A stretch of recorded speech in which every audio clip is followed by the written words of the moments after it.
ये वीडियो देखिए आप, 2 वीडियो दिखा रहा हूं, सोशल मीडिया पर वायरल है। मध्य प्रदेश में एक बीजेपी के आरोपी के घर लोग बुलडोजर लेके पहुंच गए।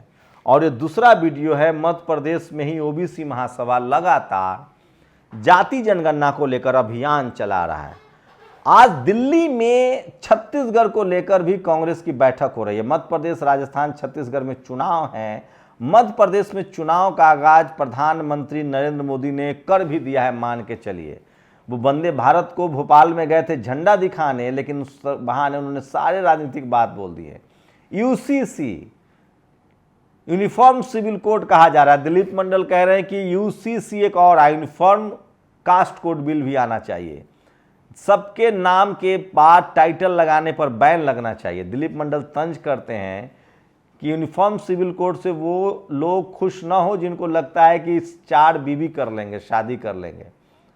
किसी को भी 4 शादी की इजाज़त नहीं होगी। जिनको इजाज़त है उनकी इजाज़त छीनी जा सकती है, लेकिन किसी के मन में लड्डू फूट रहा है कि 4 शादी कर लेंगे तो वो भी लड्डू न फोड़े। तो यूसीसी बड़ा मुद्दा है, लेकिन सवाल है कि दूसरे मुद्दे पर भी चुनाव हो रहा है, लेकिन सोशल मीडिया पर कोई, मुझे तो ताज्जुब होता है कि पूरे बुंदेलखंड में यात्रा निकल रही है, कोई टीवी अखबार नहीं दिखा रहा है। आप सोचिए, छोटे छोटे खबरों को दिखाने वाला टीवी अखबार, इतना बड़ा आंदोलन चल रहा है बुंदेलखंड में ओबीसी का, जिसकी 70% 65% आबादी है, जिससे सरकार बनती बिगड़ती है। आखिर टीवी अखबार दिखा क्यों नहीं रहा है? अब मैं बताता हूं आपको कि टीवी अखबार क्यों नहीं दिखा रहा है। अगर टीवी अखबार ने दिखा दिया तो पूरे देश में क्रांति हो जाएगी, ओबीसी के लोग जागरूक हो जाएंगे। जाति जनगणना 2024 का बड़ा मुद्दा है, और मैं इसीलिए कह रहा हूं कि ये इतना बड़ा मुद्दा है कि आप कल्पना नहीं कर सकते हैं। लेकिन लगता है कि बहुजन नेताओं को दिमाग सुन्न हो गया है। बिहार में जेडीयू और आरजेडी सवर्ण समाज के लोगों को मंत्री बनाने जा रही है। उनको लगता है कि सवर्ण समाज उनको वोट दे देगा। आप लोग बताइए, क्या आरजेडी जेडीयू दलित, पिछड़े, आदिवासी, मुसलमानों की पार्टी को सवर्ण समाज वोट करता है, जो सबसे ज्यादा जाति के कैलकुलेशन को देखकर वोट करता है? अरे धर्म के नाम पर तो एससी एसटी ओबीसी वोट करता है सवर्ण लीडरशिप वाली पार्टियों को। लेकिन सोचिए कि इस दौर में आपको लगता है कि जिस सवर्ण समाज ने कांग्रेस को छोड़ दिया, वो क्या जेडीयू आरजेडी को वोट करेगा? मैं एक बात बता रहा हूं आपको, इस देश में ये सब कुछ साफ है कि अगर कोई सवर्ण नेता आज के डेट में बीजेपी के अलावा किसी पार्टी में जाए तो हो सकता है कि उसका परिवार भी वोट न दे। लेकिन ये भी उतना ही बड़ा सच है कि जब कोई एससी एसटी ओबीसी या किसान जाति का नेता बीजेपी, कांग्रेस या किसी सवर्ण पार्टी में जाता है तो वो अपने जमात का वोट भी ले जाता है।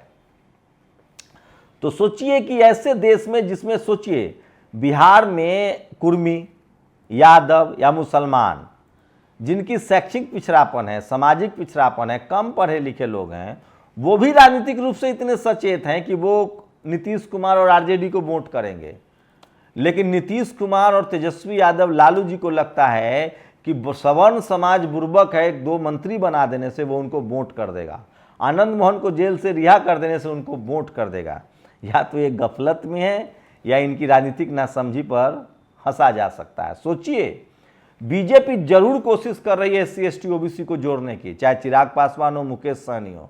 कहने का मतलब ये है कि बीजेपी, जेडीयू और आरजेडी चिराग पासवान को, मुकेश सहनी को नहीं जोड़ेगी। मांझी जी पहले ही निकल चुके हैं, वो सवर्ण समाज को जोड़ने चली। आपको लगता है कि सवर्ण समाज वोट करेगा? अगर सवर्ण समाज वोट करता तो मैंने जातीय जनगणना पर देखा कौन लोग विरोधी कर रहे थे। एससी एसटी ओबीसी के रिजर्वेशन के खिलाफ कौन है? जो आपको चपरासी नहीं बनने देना चाहता है वो चीफ मिनिस्टर बनने देगा। आप लोगों को क्या लगता है कि क्या सवर्ण समाज आरजेडी जेडीयू को वोट करेगा? सचमुच करेगा? हाँ, बीजेपी जो राजनीति कर रही है, बीजेपी ने दलित, पिछड़े, आदिवासियों को जोड़ने की जो मुहिम छेड़ रखी है, मैं फिर कह रहा हूं कि 2024 में अगर गठबंधन की सबसे कोई कमजोर कड़ी होगी तो वो बिहार होगा, उसके बाद यूपी होगा, क्योंकि इन 2 राज्यों में सब कुछ क्रिस्टल क्लियर है। बीजेपी गठबंधन बढ़ा रही है और महागठबंधन के लोग गठबंधन घटा रहे हैं। अखिलेश, मायावती, जयंत चौधरी, चंद्रशेखर रावण और कांग्रेस एक साथ नहीं आते हैं तो यूपी में दाल नहीं गलेगी। और बिहार में जिस तरह से जेडीयू आरजेडी ने और कांग्रेस का गठबंधन है, अगर मुकेश सहनी और चिराग पासवान अगर इन दोनों में से कोई एक नहीं आते हैं तो भी उसकी मुश्किल बढ़ेगी।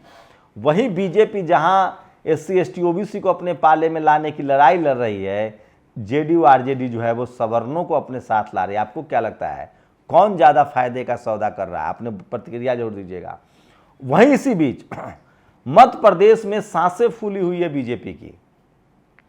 ओबीसी के लोग लोकेंद्र गुर्जर हों या महेंद्र लोधी हों या विजय हों, कुशवाहा हों या आरडी प्रजापति, ये सब लोग जाति जनगणना को लेकर बड़ी रैली कर रहे हैं। टीवी अखबार दिखा नहीं रहा है, नहीं तो ये आग देश भर में फैल जाएगी ओबीसी की। वही अनिरुद्ध मंडल लगातार यूपी में अब अकेले दम पर यात्रा कर रहे हैं। तो सोचिए ओबीसी के समाज जागरूक हो रहा है, लेकिन उनके पास टीवी अखबार नहीं है, इसलिए उनकी खबरें नहीं चल रही है। नेशनल दस्तक की कोशिश होती है कि वो तमाम खबरें जो टीवी अखबार नहीं दिखाता है, जो शोषित वंचित समाज की खबरें, वो आप तक पहुंचाई जाए। इसी कड़ी में आपके बता दें कि मध्य प्रदेश में भी बीएसपी भी बड़ी तैयारी कर रही है। तो कांग्रेस के भी वहां तभी पत्ते खुलेंगे या उनकी किस्मत चमकेगी, या तो वो बसपा से, ओबीसी महासभा से या आज़ाद समाज पार्टी से गठबंधन करे। सोचिए कि बीजेपी जैसी पार्टी छोटे छोटे दलों से गठबंधन करती है, लेकिन आरजेडी, जेडीयू, कांग्रेस ये बिल्कुल इन दलों को तरजीह नहीं देती। आप कल्पना कीजिए कि अगर चंद्रशेखर, मायावती जी ये लोग सब बीजेपी के साथ गठबंधन में चले जाएं तो क्या होगा। वो तो ये लोग इसलिए नहीं जा रहे गठबंधन में क्योंकि इनका समाज ही एक्सेप्ट नहीं करेगा, और कम से कम मुस्लिम शेड्यूल कास्ट लोग पता नहीं उनको वोट नहीं देना चाहते, क्योंकि जिस तरह से सवर्णों का तुष्टीकरण हो रहा है, जिस तरह से इकोनॉमिक वीकर सेक्शन का रिजर्वेशन आया, उनकी सीटें ज़्यादा है, जिस तरह से एससी एसटी ओबीसी की सीटें घट रही है, उनके अधिकारों को छीना जा रहा है, तेजी से एससी एसटी ओबीसी के लोग बीजेपी से दूर हो रहे हैं सवर्ण तुष्टीकरण की वजह से। लेकिन उसके बाद भी उसके पॉलिटिकल फायदे के लिए उसके नेताओं को जरूर बीजेपी अपने पाले में जोड़ रही है। तो दो बड़ा सवाल है, एक तरफ ओबीसी में जागरूकता बढ़ रही है, दूसरी तरफ जेडीयू आरजेडी सवर्णों को लुभा रही। क्या सवर्ण बीजेपी के अलावा और किसी दल को वोट देंगे? आप लोग की प्रतिक्रिया बहुत जरूरी है। और ओबीसी महासभा का जो अभियान है वो मध्य प्रदेश में क्या रंग लाएगा? आप अपनी प्रतिक्रिया जरूर दीजिए कमेंट बॉक्स में। आपकी प्रतिक्रिया हमारे लिए बहुत जरूरी है। शुक्रिया। नेशनल दस्तक की आपसे गुजारिश है कि अगर इसको बचाना चाहते हैं तो नेशनल दस्तक को सब्सक्राइब करने के लिए रेड कलर के सब्सक्राइब बटन को दबाएं, फिर बेल आइकन की घंटी दबाएं। नेशनल दस्तक को बचाने के लिए बहुत जरूरी है कि हर खबर को शेयर करें, लाइक करें, कमेंट जरूर करें।